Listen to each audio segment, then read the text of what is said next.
वक्ष्यामि कुण्डलीते धनादिकं सहस्रनाम सकलं कुण्डलिन्या।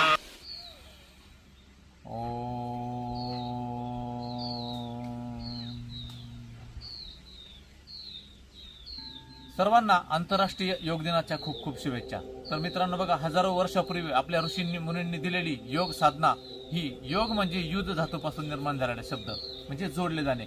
तर बघा, भगवान पतंजली यांनी जे योगसूत्र लिहिले त्याच्यामध्ये त्यांनी सांगितलं होतं की अथ योगानुशासनम म्हणजे योगाचे अनुशासन सांगतो। त्यांनी जी अष्टांग योग पद्धत दिली त्याच्यामध्ये यम नियम आसन प्राणायाम प्रत्याहार धारणा ध्यान आणि समाधी जी अष्टांग योग पद्धत आहे त्याच्यामध्ये शरीर आणि मन या दोघांनाही निरोगी राखण्याची जी साधना आहे। तर मी जवळपास आजच्या माझ्या 48-49 या वयामध्ये मी 30-40 वर्षापासून तो योगाला फॉलो करतो। तर शरीर त्याने निरोगी आणि तंदुरुस्त राहतं। त्यामुळे सर्वांनी आजच्या ह्या आंतरराष्ट्रीय योग दिनाच्या निमित्ताने आपल्या जीवनामध्ये योग साधना आणा।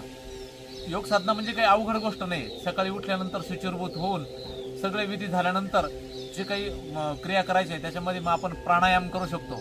त्याने शरीरातला ऑक्सिजन वाढतो आणि ऊर्जा वाढते।